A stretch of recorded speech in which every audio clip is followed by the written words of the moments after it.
All right. Hello, namaste, everyone. My name is Monique Lonner, and I'm with the Soul of Yoga.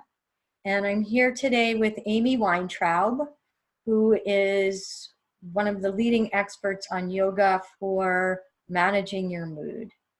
She is the author of two great books, Yoga Skills for Therapists. Can you see the title? I don't know if we can see. Can you see that? It's a little, there's a lot of light on it, so you can sort of see it. Okay, and Yoga for Depression. Again, you probably can't see that real well. What if I get it up? No, it's the opposite. The further away you get, the easier. Yeah. Anyway, I don't know. I don't know. Anyway, it's Yoga Skills for Therapists and Yoga for Depression. And I think that this is an extremely apropos conversation for this unprecedented time in humanity. At this time when we are, the news is 24/7 and we're being asked to isolate from one another socially, the anxiety is really high and also the depression can be really low. So we've asked Amy to come and talk to us about skills that we can use to really support ourselves in these really challenging times. Yeah. Yeah. Well, thank you, Monique, and I'm happy to be with you and with the Soul of Yoga community.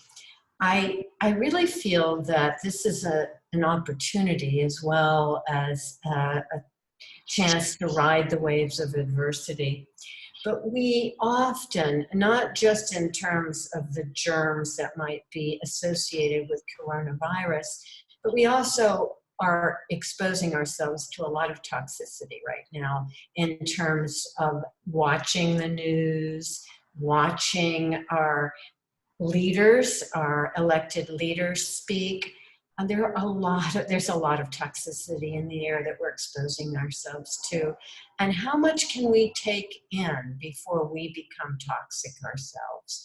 So I think it's really important to monitor how much of the news we take in and how much screen time we give ourselves that's about the news, essentially, of the spread of the virus. So I think we need to take care of ourselves in so many ways, yogically and in other ways as well. But from the standpoint of yoga, this is a time when we should be doing a lot of self-soothing, a lot of self-care, and breathing in environments with open air when we can, breathing with using social distancing. And there are so many wonderful yoga teachers actually offering practices online right now through platforms like Zoom and through their own cameras. And I take advantage of those so that you feel as though you're connected to your community. So I think, when we think about this virus, I think about the kleshas and how where we get into trouble is when we over-identify with our suffering. Yes, we are all having to tighten our belts in one way or another. Some of us are being financially impacted in extreme ways and others mildly.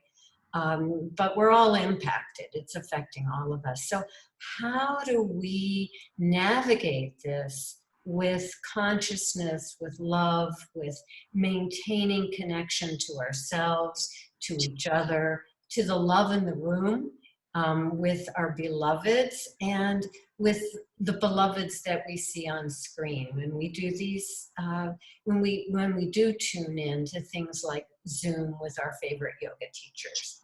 So I want to get back to avidya, which is the first klesha. It's the klesha of ignorance. We forget in these times, especially with all the vrittis, all the thoughts and worries about making sure our surfaces are clean, that we forget who we truly are. We forget that our true natures are not impacted by coronavirus or by the depression and traumas that we may have experienced in our lifetimes.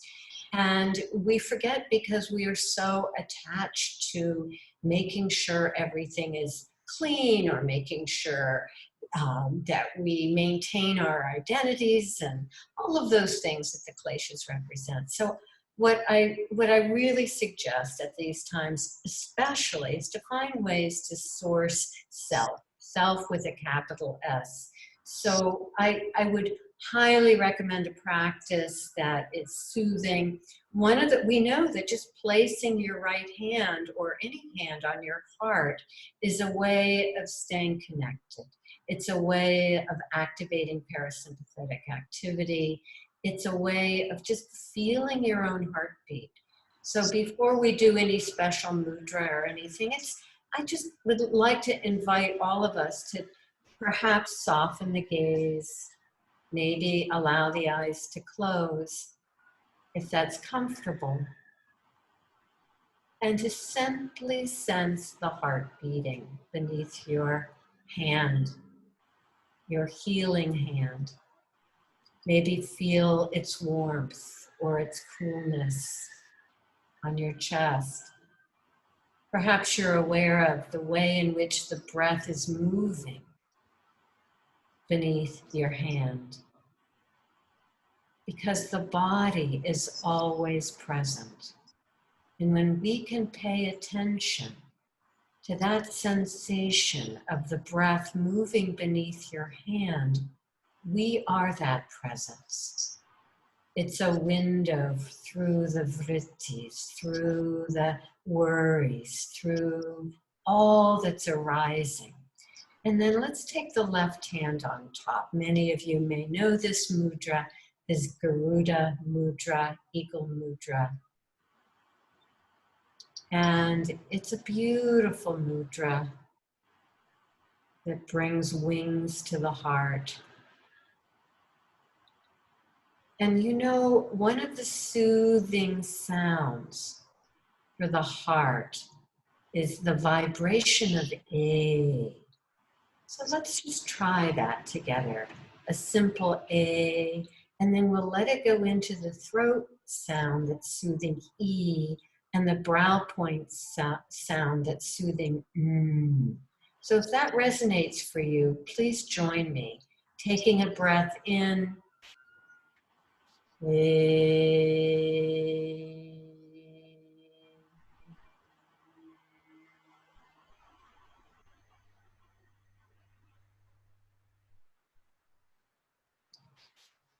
And if that felt good, perhaps another round, softly, deep, resonant A, E, M. Inhaling, vibrating the heart.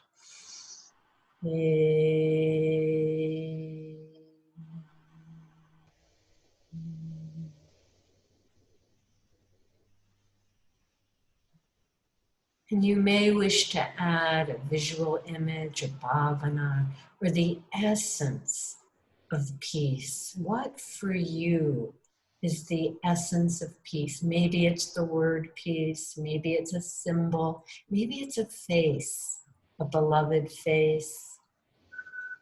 Maybe it's an image in nature. For a time you've felt soothed and at ease and peaceful.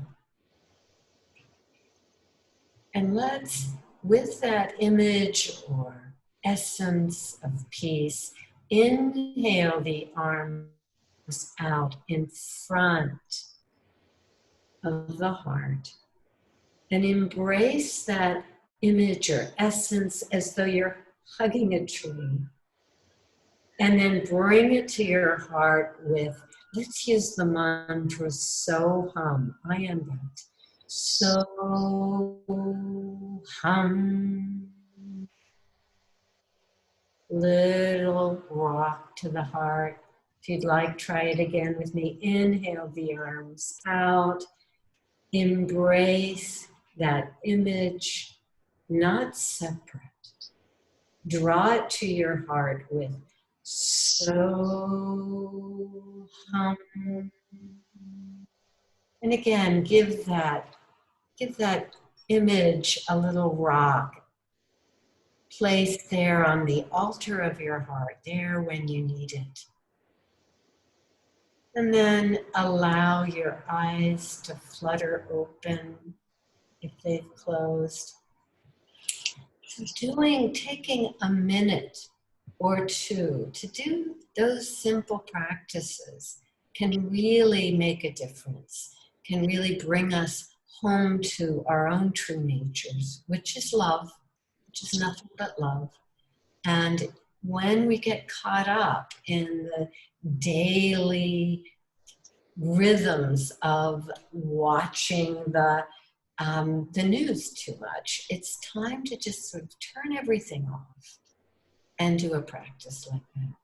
Or turn on something that guides you, a teacher for whom you feel, with whom you have a relationship, because it really is about relationship, especially when we're sequestering in our homes. And here in Tucson right now, the wind is fierce. And I don't know if you can hear it blowing in the background, but there's a quote I love when the winds get high. I think of Arthur Golden, who wrote Memoirs of a Geisha. And he wrote, adversity is like a strong wind. It tears us away from all the things that cannot be torn, so that we see ourselves as we really are.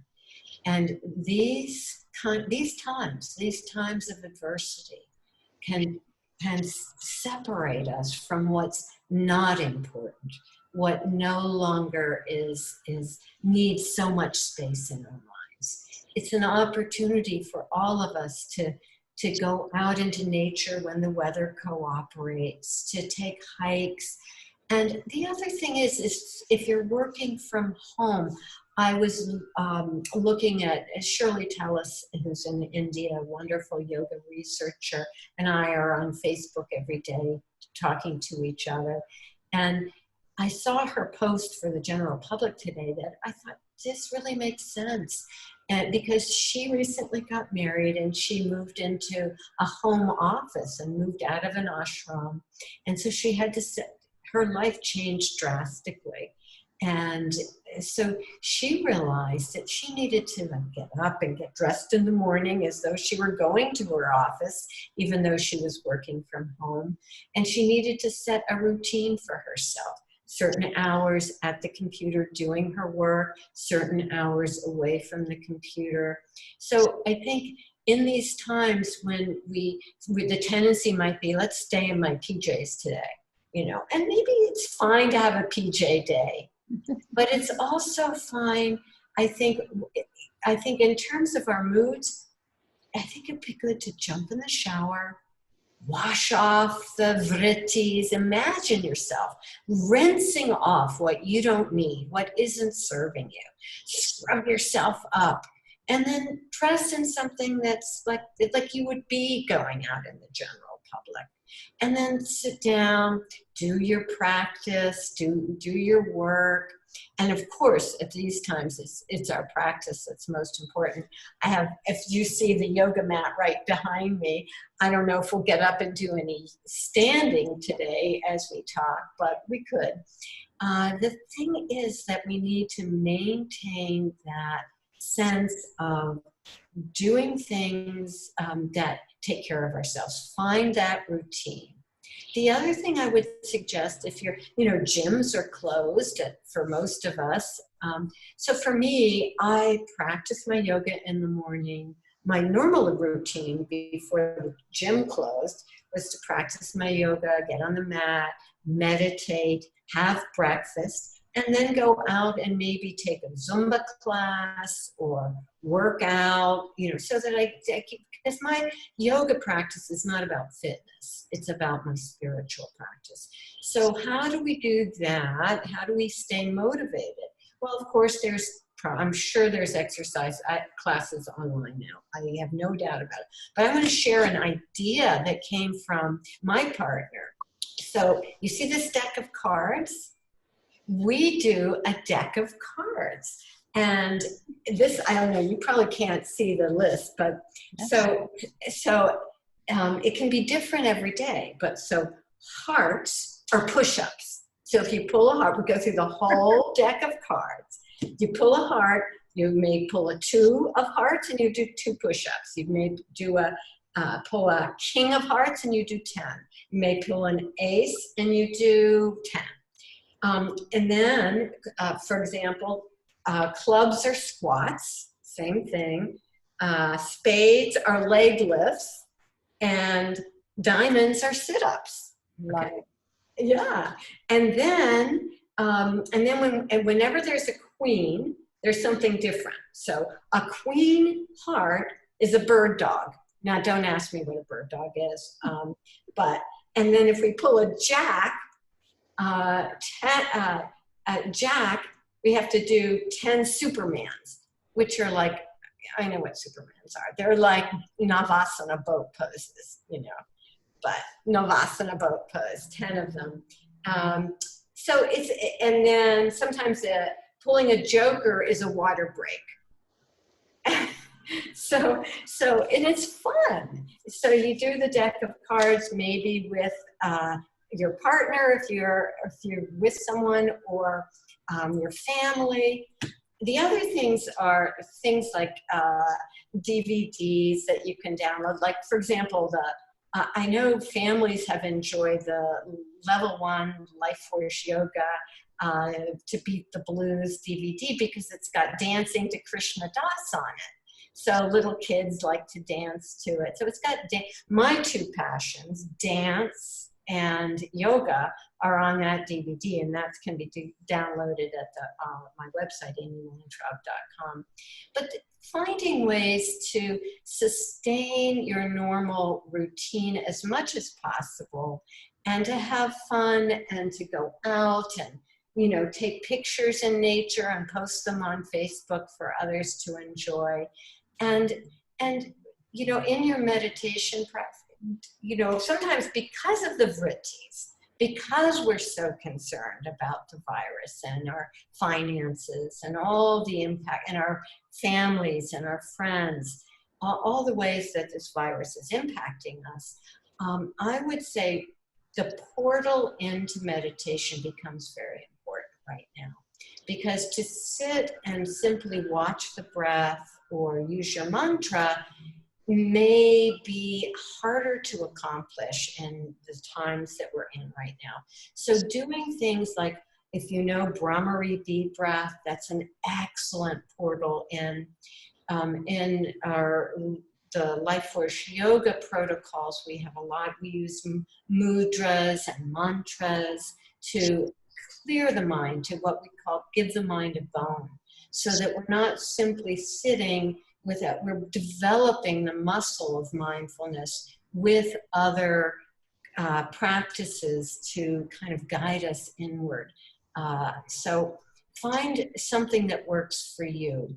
And for me, and sometimes if the mind is really agitated, what we might want to do at these times is to meet that agitation, lean into it. So rather than just trying to calm the breath and do deep yogic breathing, we may wish to actually meet that agitation with a breath or a practice of some sort.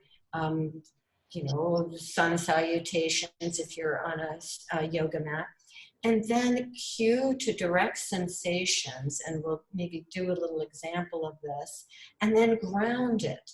And that way, even if the mind is really busy, we've tapped into that busyness and channeled it so that we're able to focus more, come home, and we have access to big mind, what I like to call big mind, that boundaryless spaciousness of self with a capital S, that our own true natures, our own big mind, so much bigger than the narrow constrictions of what we are sometimes worrying about. So I'm going to suggest, let's say we're all agitated right now. We may not be, but because we've been here talking and we've done just a little bit of a practice. Let's do a one breath per second so we don't overstimulate ourselves. Bellows breath, Bastrika. So it's just one breath per second. And then we're going to do, when we finish that, we're going to do a mudra called Adi Mudra. And I'm going to just stand so I can show it to you. And we're going to ground it. So I'm not going to stand to do the breath, but I want you to be here. Maybe if I tilt this down more. We're going to ground it on our laps. Can you hear me? Ground it on our laps like this, so it's grounded. And then we'll open the palms. And I'll do it with you. I'll do it so you can see it. I'll do it sideways, okay? And then I'll do the cueing to sensation so you actually know what I'm talking about. Is because I really think it's important when there's agitation to really use a body scan, almost like a mini yoga nidra, to stay present in the body, even when we're doing our yoga practice, when we're doing our pranayama practice. So let's try it. I'll do it this way so you can see me. So fists in position, elbows close. Take a natural breath in, let it go, and you can begin. Inhale, exhale. Through the nostrils, in and out. And feel free to allow the eyes to soften or close. If there's shoulder issues, feel free to go forward and back instead of up and down. So it's a slowly paced bellows breath.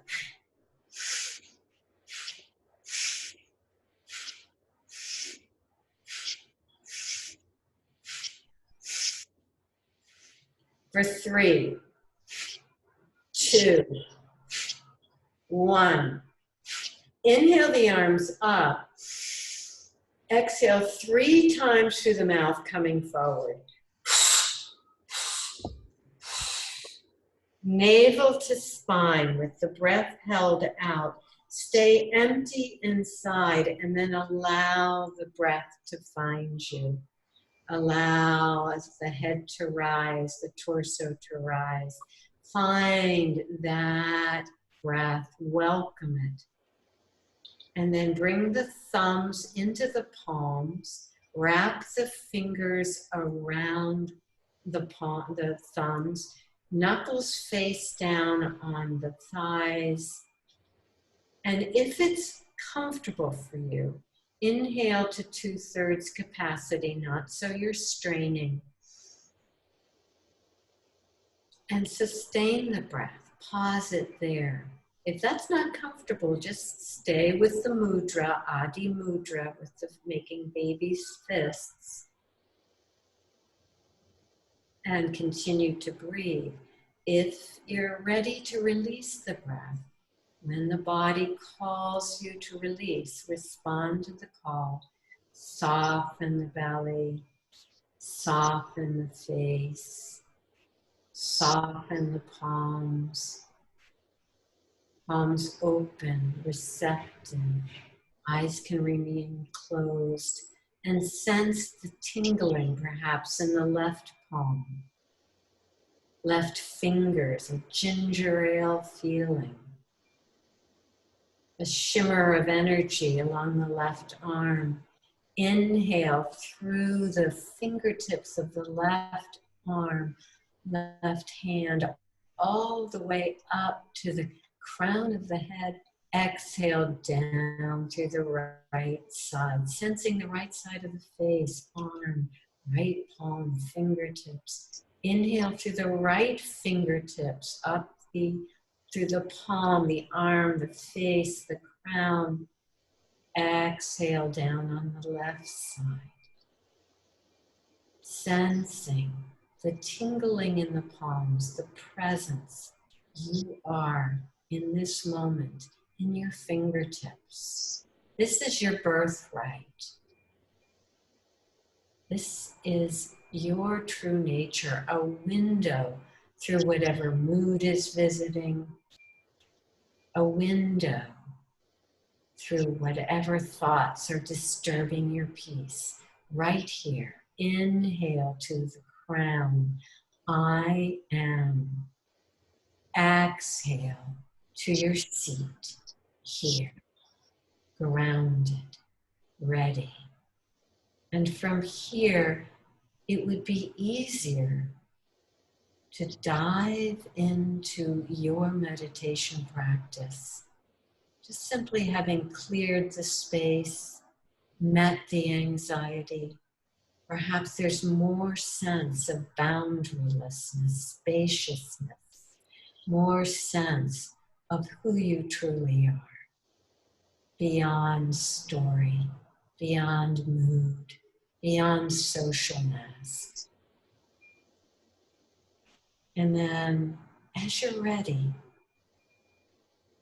allow your eyes to flutter open if they've closed. And sense that these practices can be tools for you into a daily meditation practice, or just, in between the frustrations of getting online. I had a very frustrating morning, to tell you the truth. My camera on my monitor wasn't working, so I'm on somebody else's, my partner's computer, and believe me, there were a few curse words in between. And the thing is that we need to be with ourselves as we are. We can't deny the moments of frustration. We can't deny the grief. We can't deny the worry. But what we can do is take these little yoga breaks, these little moments of reconnecting with self with a capital S. I could end here, but I really want to talk to you about my personal journey for a moment. I wouldn't be here talking to you today. I wouldn't have written a book called Yoga for Depression, and then that evolved into being asked to write yoga skills for therapists, and all the things that mean I'm here talking to Monique right now and you. I wouldn't be here if I hadn't suffered from childhood depression, postpartum depression, a heavy-duty depression. That meant I was on meds for 8-9 years. I was probably in a fog for most of those years, so I can't tell you exactly how long. I was in psychotherapy. And when I began, I was a fiction writer.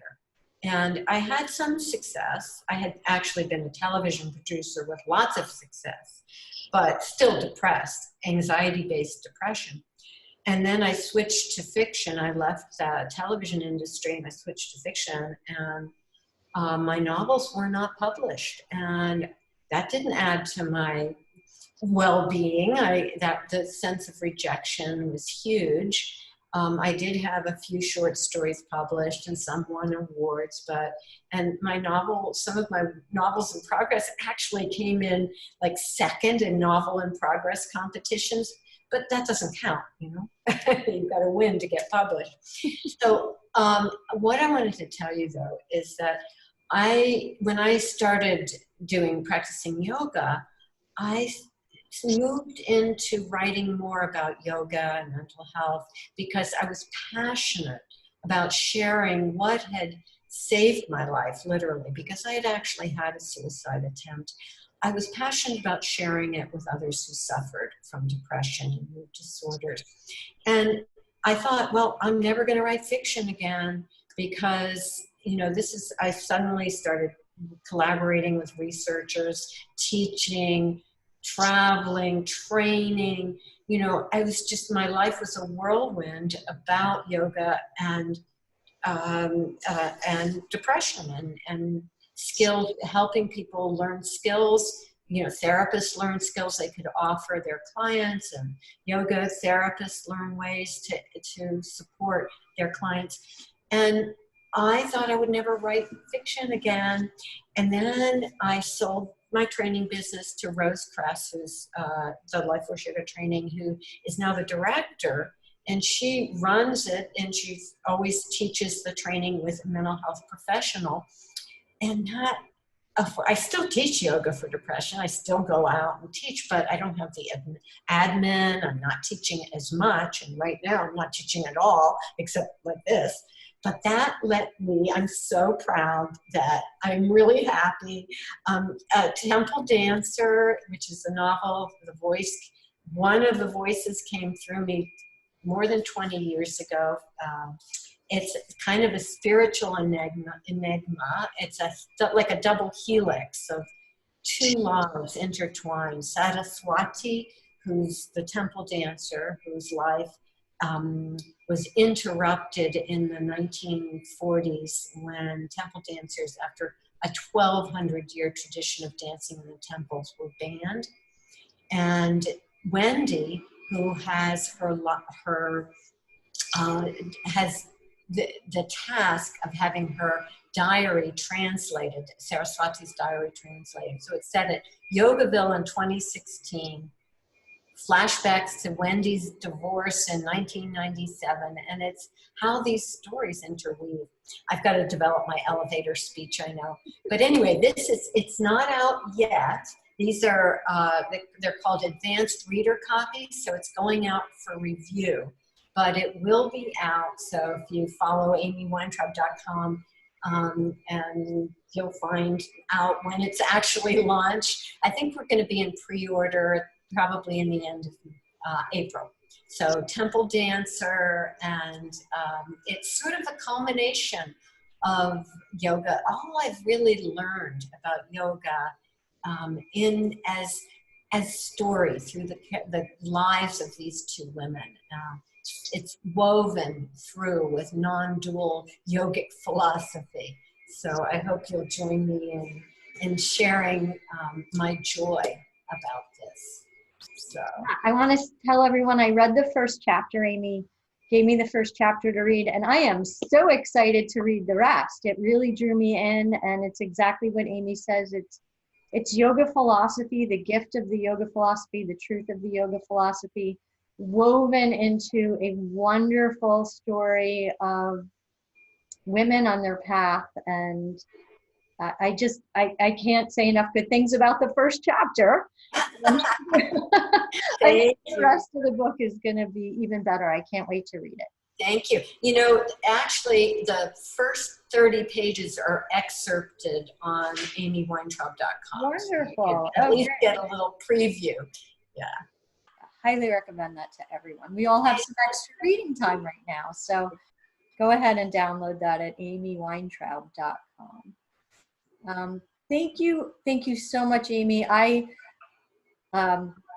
was also feeling very anxious before I got on the phone, and those practices have taken me down several dozen notches. I feel so much better. I hope that you at home practicing are also experiencing the same thing. May we all be well and happy.